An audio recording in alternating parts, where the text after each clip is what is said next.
Hey, welcome everyone. This is Manny's Irish Pub Sports Betting Show, and I'm happy to be here, kind of just taking a deep breath from a very, very busy day. But everyone that I work with at WagerTalk and SportsMemo, we all love what we do, and we would have it no other way. And we try to bring you the best of sports betting content that is useful and meaningful and makes you a better. So I had the privilege of being on the Wager Talk Today show, which is always a blast with the Prez and Teddy, and it was pretty. It's always a great time. It is my favorite show to be on. Period, as a guest, and there's so many good shows out there.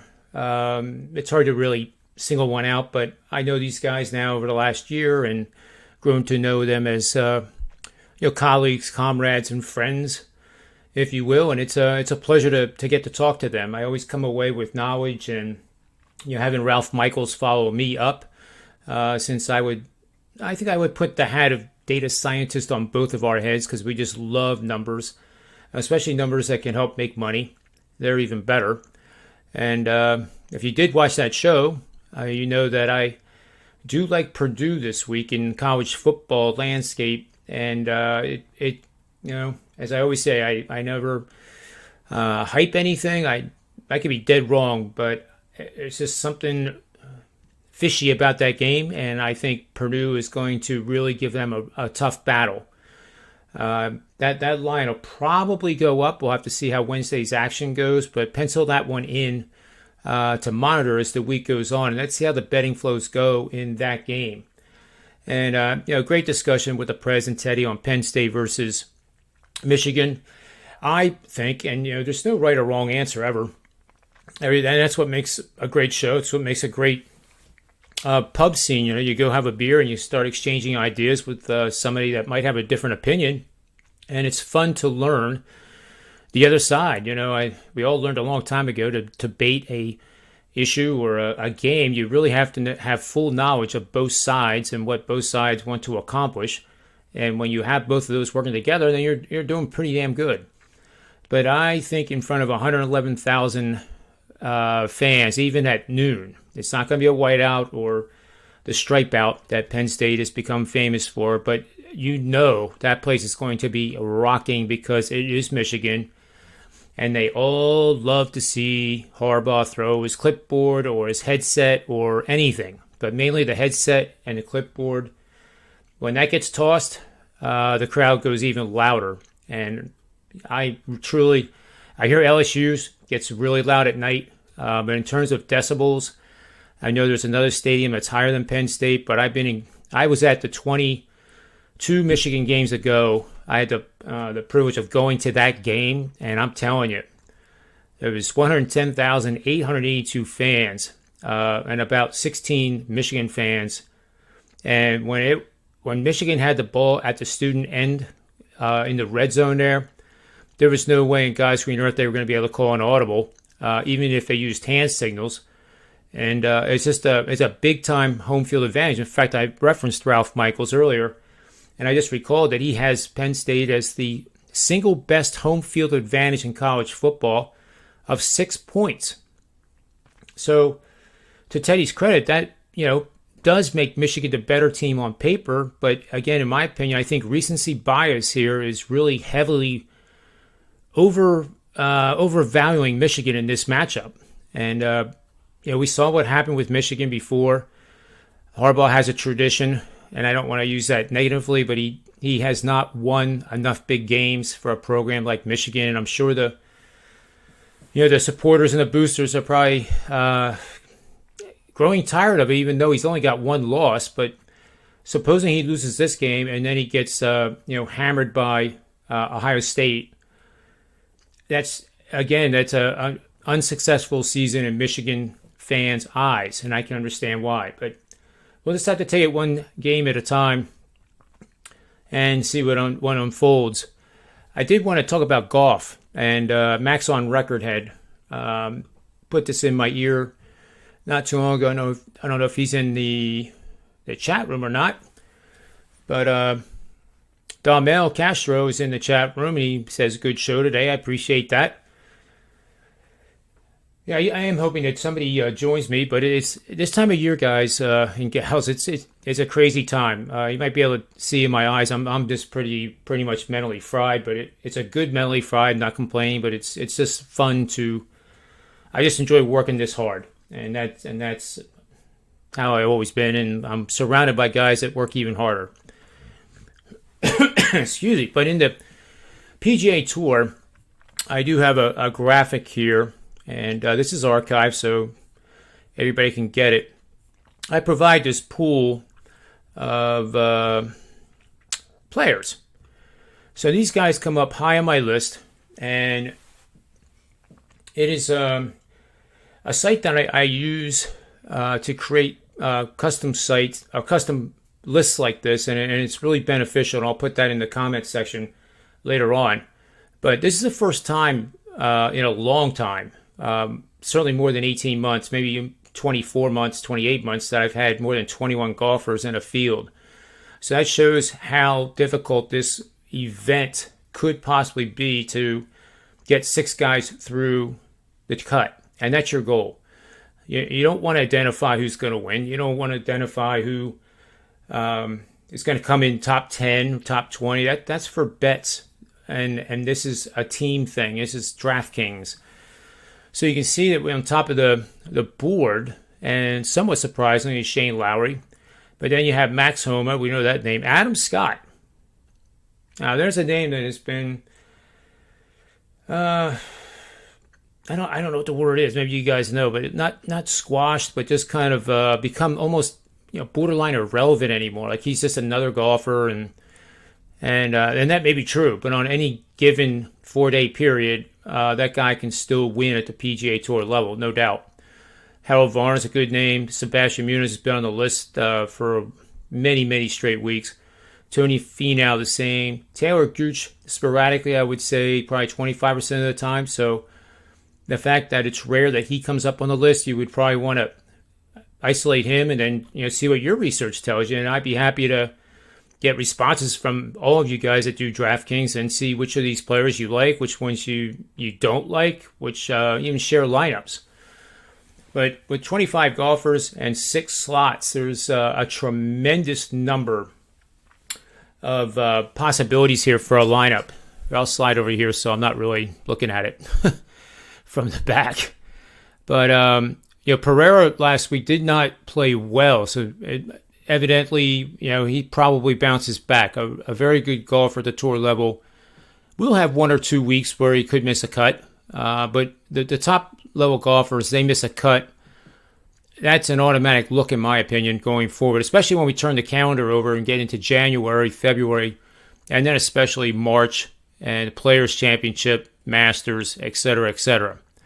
So this is the time where you can really start doing your homework and identify those golfers that are exceeding expectations, meaning that they're playing better now than they did last year, or more importantly, they're playing better consistently over a longer stretch of time.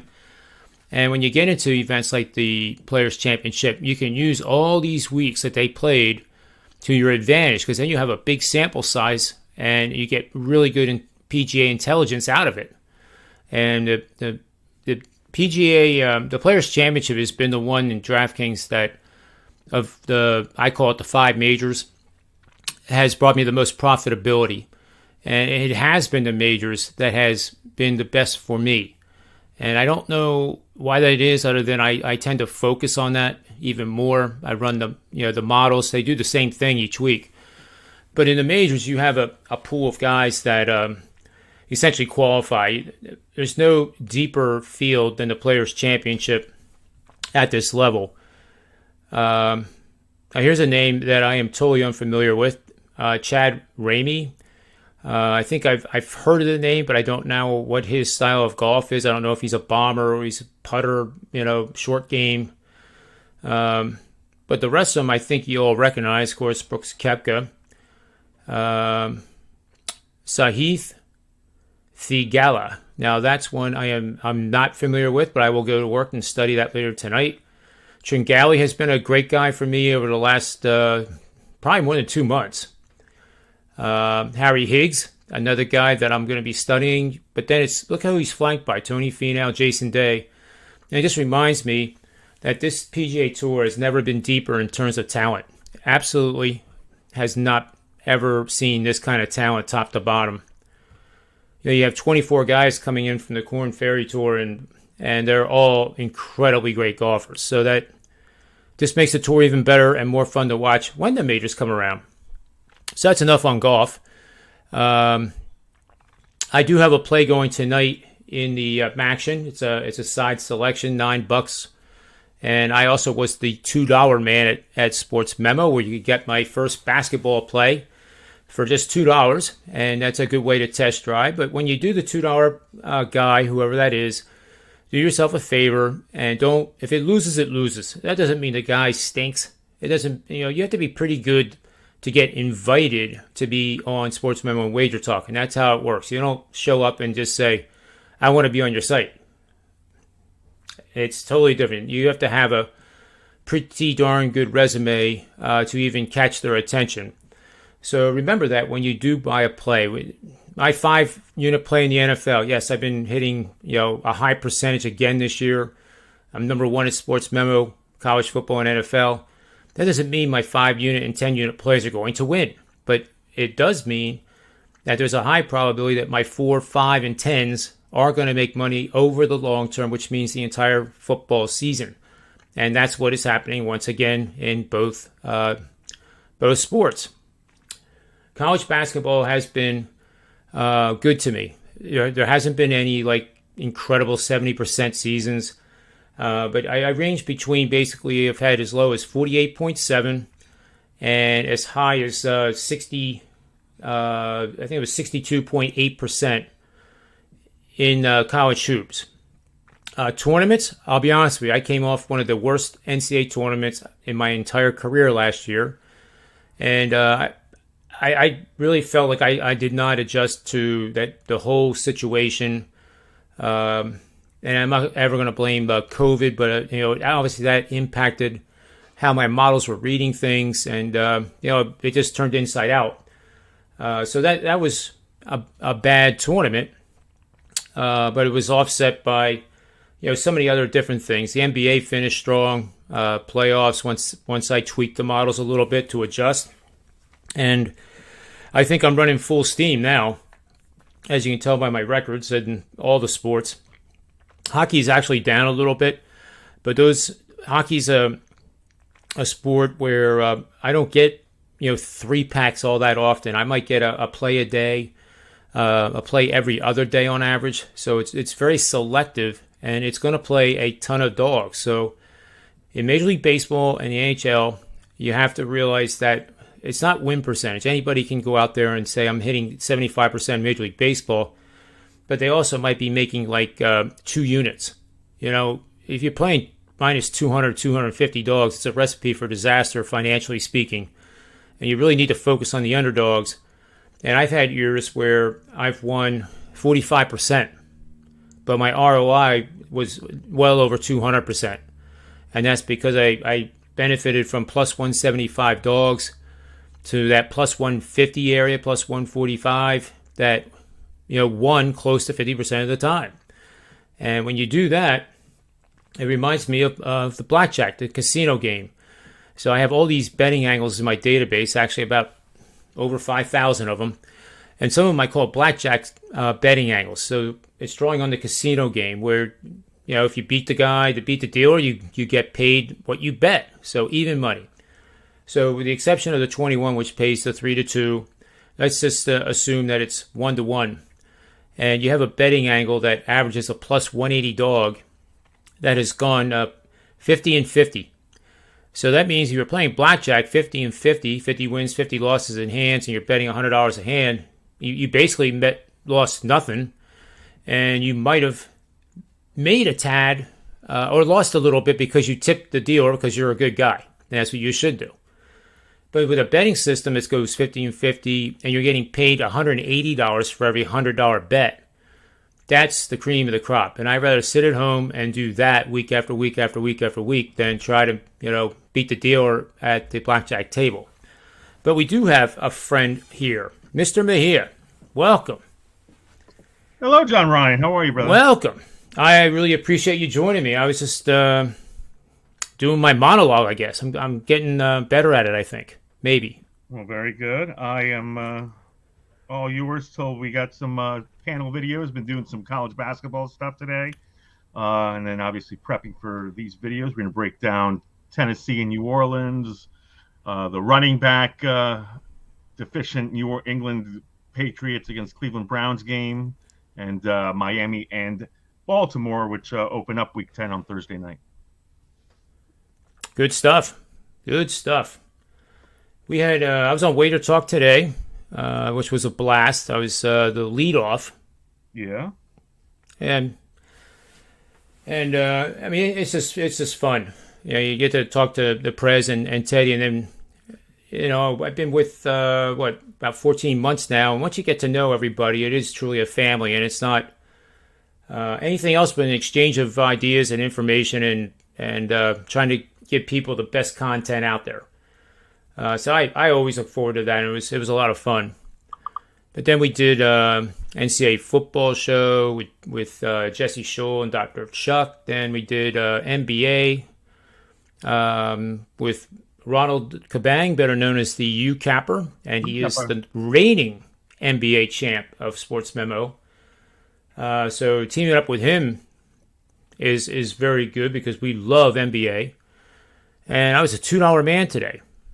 Yes, you got a big one tonight. What sport is it in? College hoops. Oh, excellent. Hey, they're ready for me, which means that I should be done in about 20 minutes. So if you're going to be still around, I will rejoin you. We'll see. If Dr. Chuck joins me, I will be. If not, then we'll meet up tomorrow. Sounds good. Tomorrow I will definitely be around because I have to do the college hoops show. So you got it. Excellent. And I'll come back and check once I'm done. All right, man. You got it. Best of luck tonight, brother. Yeah, you too. Good luck to you. All right, thanks.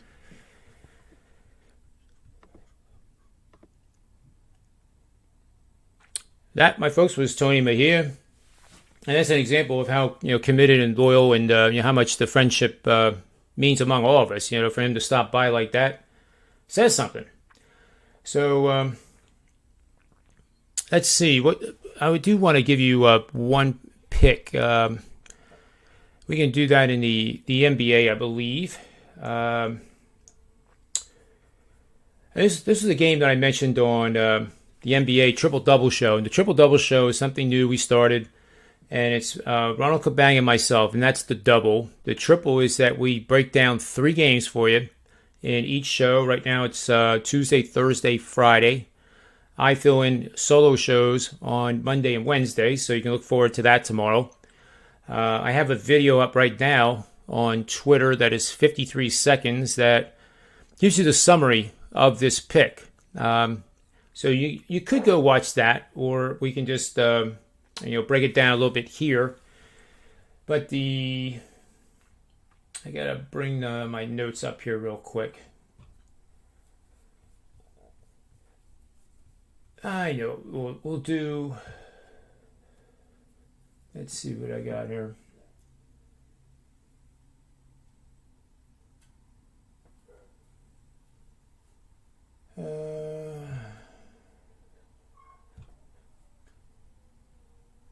Well, let's do the NBA is 53 seconds, and I think I pinned it to my profile. So instead of wasting time, I'll let you guys go watch that. And if you like it, retweet it, quote retweet it. Make comments, ask questions, whatever you want to do. And the same thing with our YouTube channels, which is SportsMemo TV and the Predictive Playbook channel. This is obviously occurring on the Predictive Playbook channel, so if you can give us a subscribe or thumbs up on these shows, we would greatly appreciate it. James McGinnis, give me the Jazz Hawks over 222. We talked about that this morning. I like where he's going with that. The Hawks need to get a win here. They are in a gauntlet of 7 games in 12 days against the NBA elite. And then guess what? They come home, get a day off, and they have to play the reigning world champ Milwaukee Bucks. I don't know who put that schedule together, but they must have not liked the Hawks or didn't know win percentage or something. But that's a gauntlet that I haven't seen in I don't know when. But that is a difficult stretch. So let's see what else is going on here. Wyatt Chapman is Good Samaritan. And, that's good. See? It's not just sports around here.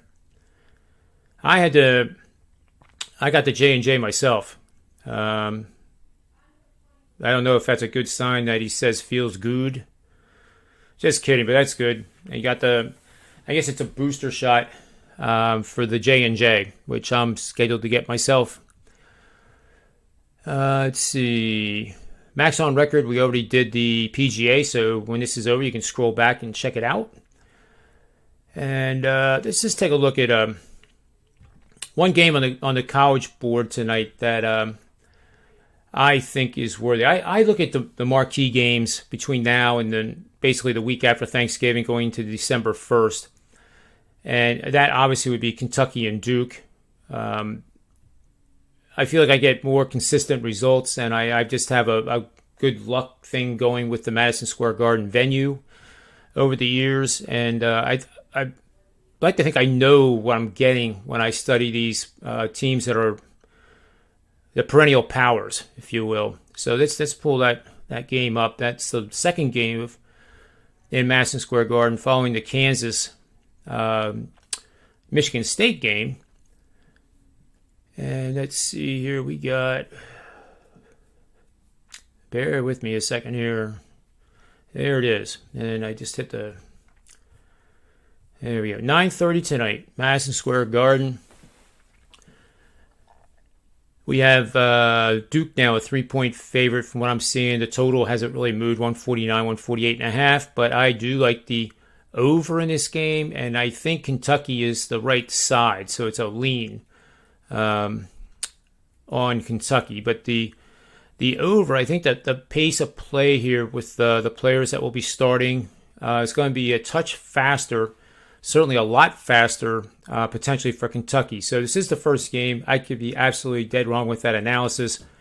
Nothing is a certainty in this world, and that's what makes it fun and enjoyable to be right more than not. John Calipari has one starter returning for Kentucky, and looking at the players that will be starting tonight, that's why I think it's going to be a faster-paced game.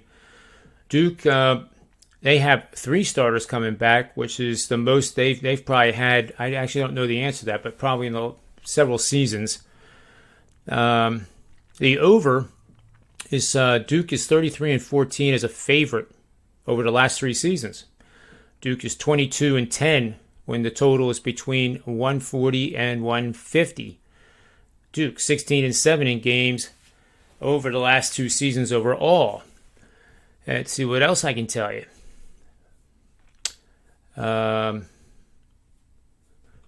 Let's see.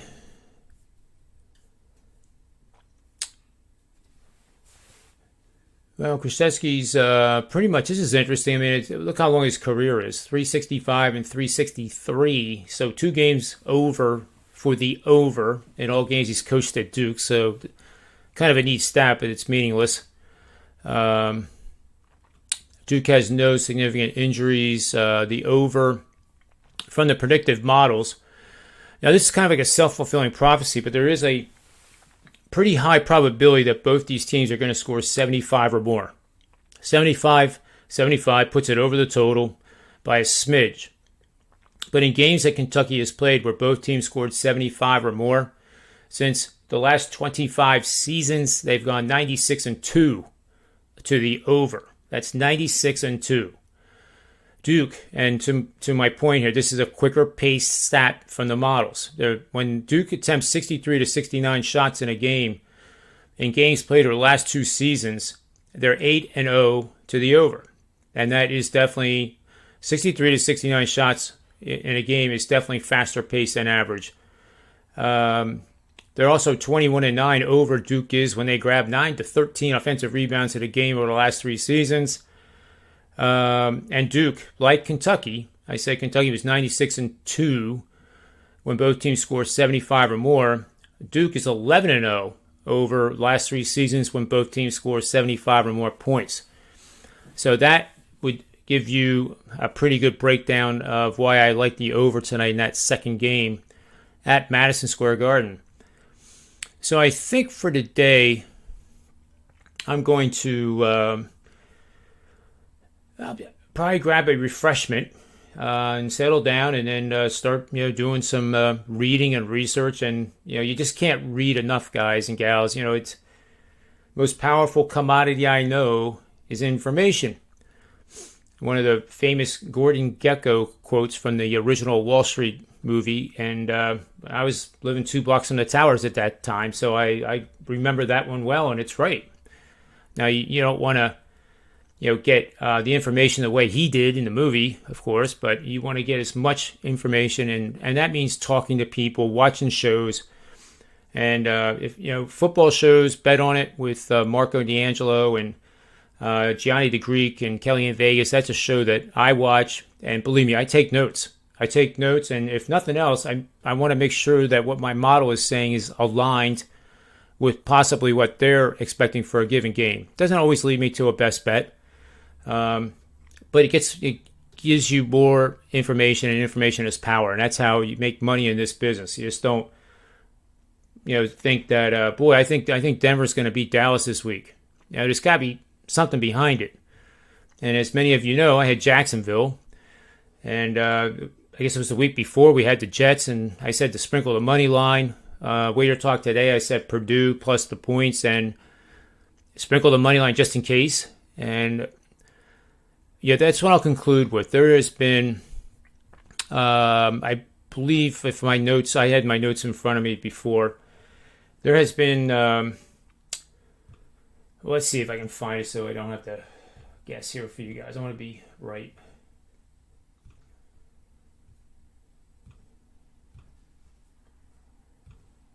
Let's see here.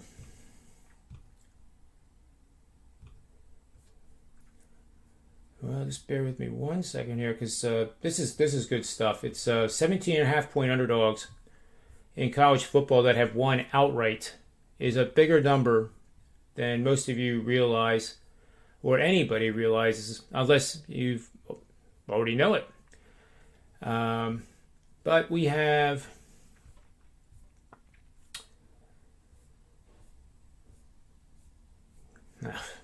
why can't I find this now when I want it?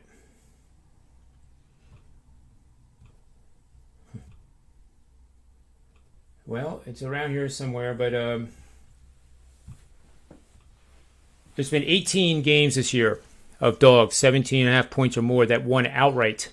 And most recently, it was South Carolina last week. Granted, there was some health issues going on, but nevertheless, in the database, it's an upset win.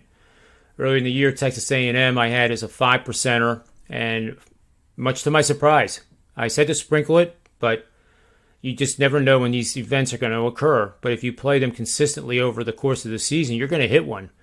And I've had at least one now for the last 12 consecutive college football seasons that were 17.5 point or more underdogs and won the game. There's only, of the 18 this year, only 5 of these have been home dogs of 17.5 points, which brings into the recollection, or not the recollection, the reality of the situation is that a lot of these powerhouse home teams, especially from week 6 on and week 8 on and towards the end of the season, get overvalued, and recency bias gets magnified. We see it year after year with Ohio State, Oklahoma, Alabama, not so much, but this year they were the ones that got knocked off. And it just presents such incredibly great opportunities. So when my models point out a dog that is 17.5, believe me, I start licking the chops, because I know that 1 or 2 of them, maybe 3. Then 3 is the most I ever had in one season. But when you play a sprinkle on a 9-1 dog, that's a nice thing. You put half a unit on it, and it's 8-1, and that's 4 units of profit in a very disciplined and intelligent manner is what I like to think that is. So that's why Purdue came up on the radar. That's why I gave out Purdue on the WagerTalk Today show. I also think there's a lot of this disequilibrium in the market with Michigan and Penn State. Penn State basically had the score was not even as close as it could have been for Maryland. But nevertheless, they won. Michigan looks like a juggernaut, but it's only been a few games, guys. It's not year after year after year what we've seen from an Alabama, for example, or Georgia. So, just keep that in mind when we get down the stretch here, that some of these games, it's going to appear, at least in my opinion, that the wrong team is favored, for example. But to the amateur watcher, the fan, what they see is a team that should be favored by more. And there's a game in the NFL, Denver -3, hosting Philadelphia, who lost at home to the Chargers. Denver coming off the huge win at Dallas. Eagles 2-6. That line sticks out to me. And that's an example of what I'm talking about. Perhaps as the week rolls on, we can talk about that game with my WagerTalk pals and break it down and give you some great, useful information. So I think it's time for me to take a break and get a nice cold IPA. Thank you, James McGinnis. He says, I nearly had Penn State money line too. I know what game he's talking about. And then we have Gimme Jazz, Hawks over. We talked about that. Wyatt Chapman's always here. Damel Castro. Hope I'm pronouncing your name correctly. Appreciate you being here. And everybody else that's here. And I'm going to sign off and go get an IPA. So on behalf of the Predicted Playbook, SportsMemo.com, WagerTalk.com, and all my buddies on both of those sites, may all the wins be yours. Thanks again for watching, guys. Really appreciate it.